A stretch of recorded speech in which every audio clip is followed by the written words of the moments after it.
So we discussed about the angiotensin 2 right in the first lecture. उसमें मैंने आपको ये बताया था कि ये जो angiotensin 2 है ये किस लिए रिलीज़ होता है जब आपके बॉडी के अंदर ग्लोमेरुलर फिल्ट्रेशन रेट कम होता है राइट किडनीज में। तो क्या है ग्लोमेरुलर फिल्ट्रेशन रेट कम होने की वजह से किडनी के पास होते हैं मैकुला डेंसा सेल्स यहाँ पे। ओके, मैकुला डेंसा सेल्स कहाँ पे होते हैं? एफरेंट आर्टीरियल और डिस्टल कॉन्वलेटेड ट्यूब्यूल के बीच में। जब इनको पता चल जाता है कि ग्लोमेरुलर फिल्ट्रेशन रेट कम है तो ये क्या रिलीज़ करते हैं? रेनिन रिलीज़ करते हैं। फाइन। अब ये जो रेनिन है ये क्या करता है आगे जाके एंजियोटेंसिन 1 को एंजियोटेंसिन 2 में कन्वर्ट करता है। ये एंजियोटेंसिन 2 जाहिर सी बात है ये जाएगा पोस्टीरियर पिट्यूटरी में, वहाँ से एडीएच को रिलीज़ करेगा। इन द सेम वे ये जाएगा इधर एड्रिनल ग्लैंड के पास। एड्रिनल ग्लैंड से क्या रिलीज़ करेगा? एल्डोस्टेरोन। थर्ड थिंग ये जो जाएगा आपके ब्लड वेसल्स पे जाएगा और वहाँ पे जाके वेजो कॉन्स्ट्रिक्शन करेगा, जिसकी वजह से इन तीनों मैकेनिज्म्स की वजह से आपका जो सिस्टेमिक ब्लड प्रेशर है वो बढ़ जाता है राइट, जिसको हम क्या कहते हैं? हाइपरटेंशन। तो ये एक कॉम्प्लिकेशन है इसका क्रोनिक किडनी डिजीज। दूसरा कॉम्प्लिकेशन इसका क्या है? Secondary hyper tension. This is the second one. Okay, second complication. So this is all about the autosomal recessive polycystic kidney disease. Now there is one more thing. मैंने आपको बताया था कि ये जो फाइब्रोसिस्टिन ये कहाँ पे होता है? लीवर को जो है फाइब्रोसिस होने से भी ये बचाता है फाइब्रोसिस्टिन। लेकिन ये जो पेशेंट होते हैं इनके, मैंने आपको बताया था कि इनके बॉडी के अंदर क्या होता है? फाइब्रोसिस्टिन की डेफिशिएंसी होती है because of the mutation of gene. Okay, PKHD gene. अच्छा जी, तो इसमें अब क्या होगा? Listen very carefully. अगर फाइब्रोसिस्टिन नहीं होगा तो जाहिर सी बात है लीवर के अंदर क्या होगा? फाइब्रोसिस। फाइब्रोसिस का क्या मतलब है कि लिवर काम करना छोड़ देगा। Okay right, liver will be damaged completely. अब you need to remember one thing. Can you see this diagram? ये है एसोफेगस, ये है स्प्लीन, ये है स्टमक। इतना तो एनाटमी आपको आता होगा यार। ये है स्मॉल इंटेस्टिन आपके पास राइट, ये है लार्ज इंटेस्टिन। अच्छा जी, you need to remember one thing. ये जितने भी ऑर्गन्स हैं ना आपके, ये पता है आपको, ये इनका जो डीऑक्सीजनेटेड ब्लड होता है ना, ये इस तरह से आता है। फाइन, या स्टमक से आता है, यहाँ से स्प्लीन से भी आता है, स्मॉल इंटेस्टिन से, लार्ज इंटेस्टिन से। ये सारा डीऑक्सीजनेटेड ब्लड आपको पता है कहाँ पे आता है? ये एक वेन होता है हमारे पास। इस वेन को हम क्या कहते हैं? Portal vein right, portal vein. अब नॉर्मली ये जितना भी ब्लड है ये आता है हमारे लिवर में first of all. Okay, liver में डिटॉक्सिफाई होके ये जाता है हेपेटिक वेन में, फिर हेपेटिक वेन से ये जाता है हमारे हार्ट के अंदर।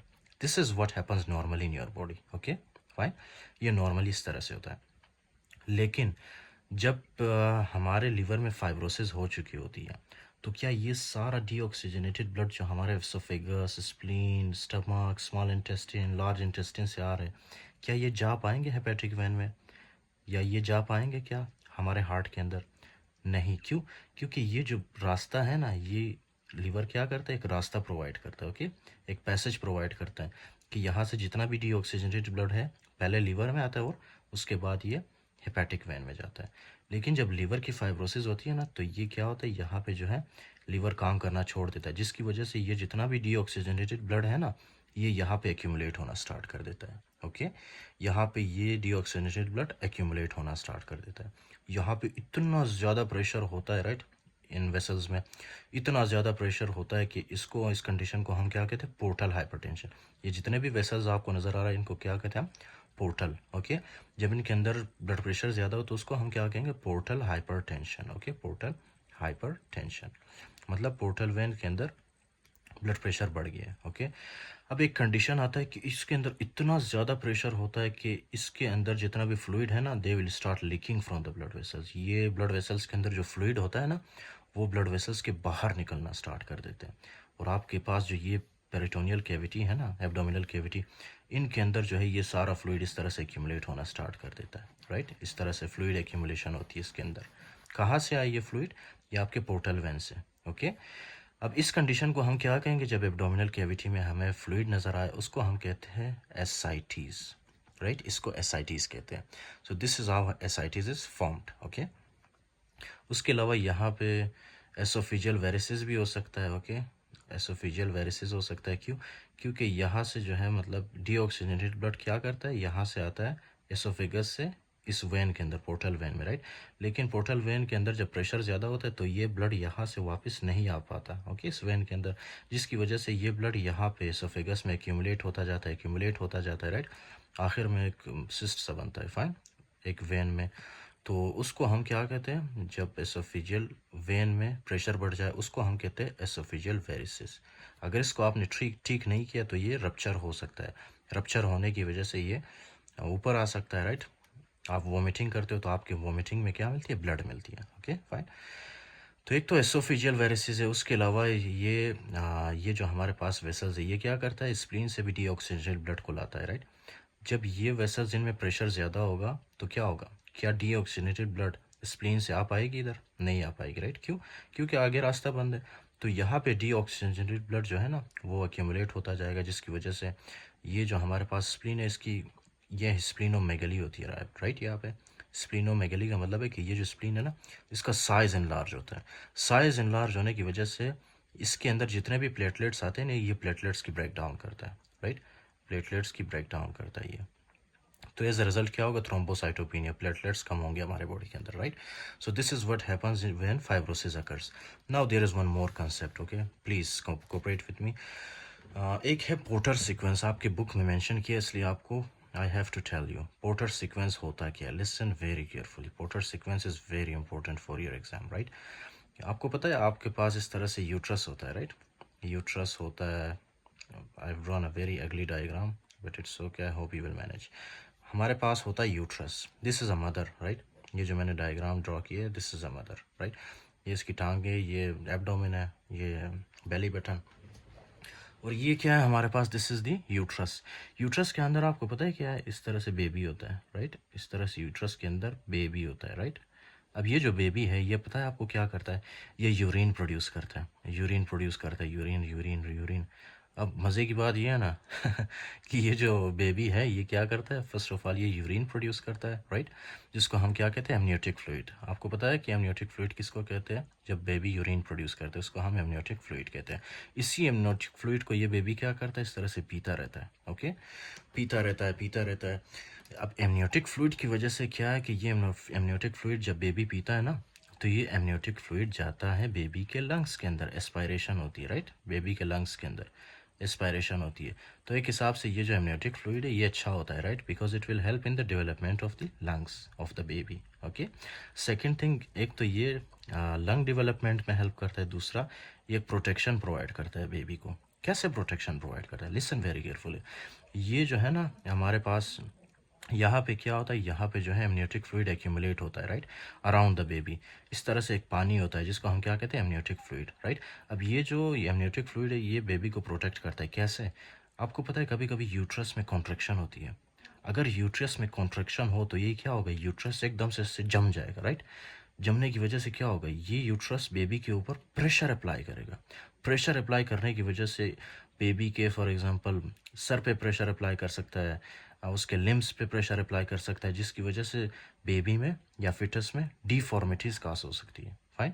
बेबी जो है जब वो पैदा होगा उसके बाद जो है उसके फॉर एग्जांपल मुंह टेढ़ा मेढ़ा होगा, राइट। उसके हाथ टेढ़े मेढ़े होंगे, I will show you the picture also कि वो होता कैसे है, फाइन। तो ये एमनियोटिक फ्लूइड बहुत ज़्यादा इंपॉर्टेंट है, राइट, बहुत ज़्यादा इंपॉर्टेंट है। लेकिन now you have to tell me, अगर किसी पेशेंट को autosomal recessive polycystic kidney disease हो तो क्या वो यूरिन प्रोड्यूस कर पाएगा, नहीं कर पाएगा, राइट। अगर यूरिन प्रोड्यूस नहीं होगा, राइट, तो क्या होगा हमारी बॉडी के अंदर, जब यूरिन प्रोड्यूस नहीं होगा तो यूट्रस के अंदर एमनियोटिक फ्लूइड की कॉन्सेंट्रेशन कम होगी, जिसको ओलिगोहाइड्रोमनियास कहते हैं, राइट। तो जब एमनियोटिक फ्लूइड कम होगा तो क्या है, बेबी को प्रोटेक्शन प्रोवाइड करेगा कोई, नहीं। क्यों, क्योंकि पहली बात तो ये जब एमनियोटिक फ्लूइड नहीं होगा, राइट, तो ये जो यूट्रस है जब कॉन्ट्रैक्ट करता है ना these will apply pressure on the baby, जिसकी वजह से बेबी के ऊपर जो फीटस है ना उसके ऊपर बहुत ज़्यादा प्रेशर बढ़ता है, जिसकी वजह से कॉम्प्लिकेशंस आती है, फाइन। दूसरा ये है कि मैंने आपको बताया था कि इसी एमनियोटिक फ्लूइड को बेबी क्या करता है, एस्पायरेट करता है, राइट, उसको पीता है। पीने की वजह से उसका जो लंग है ना वो लंग मैचुरेशन में हेल्प करता है एक किस्म से, राइट, ओके। अच्छा जी, अब अगर एमनियोटिक फ्लूइड मैंने आपको बताया था किस वजह से बनता है, यूरिन की वजह से। अब किडनीज काम नहीं कर रहे तो क्या एमनियोटिक फ्लूइड बनेगा, नहीं बनेगा। तो क्या हमारे पास लंग की डेवलपमेंट होगी, नहीं होगी, जिसको हम क्या कहेंगे, pulmonary hypoplasia, okay. The first thing is pulmonary hypoplasia, okay. Pulmonary hypoplasia होता है, I will show you in the book, okay, don't worry about this writing, okay. अच्छा जी, एक तो ये होगा, दूसरा इसमें क्या है, दूसरा इसमें ये है ना कि फेशियल डिफॉर्मिटीज़ होती है, फेशियल डिफॉर्मिटीज़ बहुत ही अजीब व गरीब फेस होता है इनका, facial deformities, right. Facial deformities होती है मतलब इसका जो फॉर एग्जांपल आपको पता है ना, यूट्रस क्या कर रहा है, यूट्रस यहाँ पे इसके फेस के ऊपर भी प्रेशर अप्लाई कर रहा है, राइट। इसी तरह से यही यूट्रस इसके लिम्ब के ऊपर प्रेशर अप्लाई करता है, जिसकी वजह से लिम्ब डिफॉर्मिटीज़ होती है, लिम्ब डिफॉर्मिटीज़। क्या हो जाता है मेरे स्पेलिंग को, राइट। इसी तरह से जब आप बेबी का फेस देखोगे, राइट, उसके ऊपर जब प्रेशर ज़्यादा आता है तो फेस क्या होगा, उसका नोज़ स्पेशली वो फ्लैटेंड नोज़ होगा, right, flattened nose, flattened nose. तो ये कुछ कॉम्प्लिकेशंस होती है, और इस सब को हम लोग क्या कहते हैं, इन सब को हम लोग कहते हैं Potter sequence, right, Potter sequence.